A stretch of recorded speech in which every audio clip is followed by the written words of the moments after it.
قربانی کے ایام میں ہر شخص دیکھے جو گھر میں بالغ ہیں، بالغ جو ہے 15 سال کے بعد سمجھ لے بلوغت کا حکم ہو جاتا ہے، مسلمان ہوں بالغ ہوں، تیسرا مقیم ہوں مسافر نہ ہوں، حالت سفر میں نہ ہوں، اور چوتھا وہ مالک نصاب ہوں۔ اور یاد رکھیں قربانی کا نصاب یہی ہے کہ قربانی کے ایام میں جس کے پاس مال کسی بھی شکل میں ہو 52.5 تولہ چاندی کی قیمت تک پہنچ جائے اس پہ قربانی لازم ہو جائے گی۔ لہٰذا اگر تھوڑا سا سونا پڑا ہوا ہے جس کی آپ نے قیمت معلوم کی وہ 52.5 تولہ چاندی کے برابر بن رہی ہے، جو آج کل 45-50,000 تک ہو جائے گی، ریٹ اوپر نیچے ہوتے رہتے ہیں، آپ معلوم کر لیجئے گا سونار سے کہ 52.5 تولہ چاندی کتنے کی بنے گی، وہ آپ کو بتا دیں گے۔ تو چونکہ یہ روزانہ تقریباً اوپر نیچے ہوتا ہے اس لیے میں ایکوریٹ نہیں بتا رہا، تو آپ وہ معلوم کر لیں۔ اب اتنا سونا ہو یا تھوڑا سا چاندی، تھوڑا سونا ہو، تھوڑا کیش پڑا ہو، ان کو ملا کر آپ کر لیں۔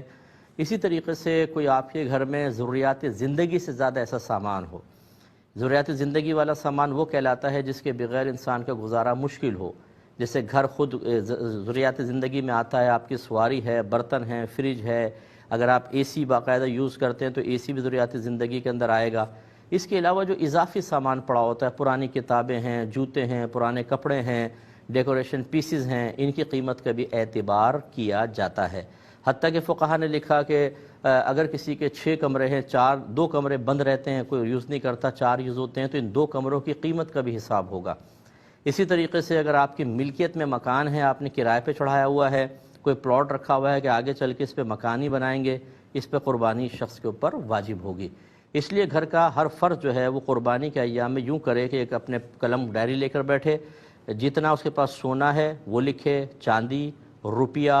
تجارت کے لیے کوئی مال رکھا ہوا اس کو لکھے، اس کے علاوہ کوئی پرائز بانڈ ہیں اور شیئرز وغیرہ ہیں وہ لکھ لیں۔ پھر آپ نے کسی کو قرضہ دیا ہوا ہے تو اس کو بھی یہاں پر لکھیے۔ اس کے علاوہ جو ضروریات زندگی سے زیادہ سامان ہے اسے بھی لکھ لیں، اس کا ٹوٹل اماؤنٹ نکالیں کتنا بنتا ہے۔ اور اب اگر آپ کو فوری طور پہ کرنٹلی کسی کو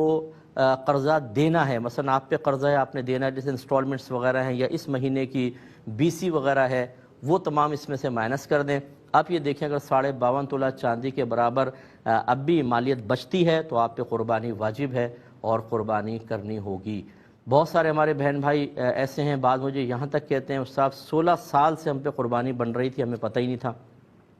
تو خدا را جب یہ ہم پر کوئی مال کی ادائیگی لازم ہونے لگتی ہے تو بعض اوقات ہم ان مسائل کو سیکھنا ہی نہیں چاہتے، یہ کہتے ہیں یہ مولویوں کی باتیں چھوڑو جی۔ اگر آپ بچے کو سن رہے ہوں یا کوئی بہن سن رہی ہوں اپنے شوہر سے یا بچے اپنے والد سے کہنا کہ جی صاحب نے ایسا مسئلہ بیان کیا، عمومی طور پہ جو ہمارا مشاہدہ ہے وہ یہ ہے کہ والد صاحب کترا جاتے ہیں، ارے بھائی یہ چھوڑ دو مولویوں کی بات ہے، جو میں کر رہا ہوں ٹھیک کر رہا ہوں۔ تو اس لیے پھر یہ ایسا کہیں گے تو ہمارا کوئی نقصان نہیں ہوگا، آپ کا آخرت میں نقصان ہوگا، حساب کتاب سب اپنا اپنا کریں۔ تو آپ کی خدمت میں گزارش کر رہے تھے کہ تھوڑا سا اپنے نفس سے مقابلہ کیجئے، آپ ہر شخص اپنا احتساب کرے اور خود اپنا حساب کرے۔ مثال کے طور پہ گھر میں والد صاحب ہیں، زوجہ ہیں، 4 بیٹے بالغ ہیں، 2 بیٹیاں بالغ ہیں اور بہویں ہیں ہر بیٹے کی، تو بہویں اپنا حساب کریں، لڑکے اپنا حساب کریں گے، بیٹیاں اپنا حساب، زوجہ اپنا حساب اور شوہر اپنا حساب کریں گے، اور پھر دیکھیں گے جس پہ قربانی واجب ہے انہیں قربانی کرنی ہوگی۔ تو یہ ہو سکتا ہے کہ آپ کے گھر میں ہر سال 1 قربانی ہوتی ہو، آپ اپنے حساب سے کر رہے تھے، لیکن جب آپ حساب کریں گے تو آپ کو پتہ چلے گا کہ ہمارے گھر میں تو ہر سال 4 قربانیاں بنتی تھیں، 5 قربانیاں بنتی تھیں، 6 قربانی بنتی تھیں، تو اس کا مطلب ہے کہ جو 6 بنتی تھیں اور آپ 1 کر رہے تھے تو ان 6 کا وبال آپ پر ہوگا، یعنی 5 کا وبال ہوگا، اور جس نے واجب ترک کیا گناہگار ہوگا۔ تو یہ اچھی طرح حساب کر لیجئے گا۔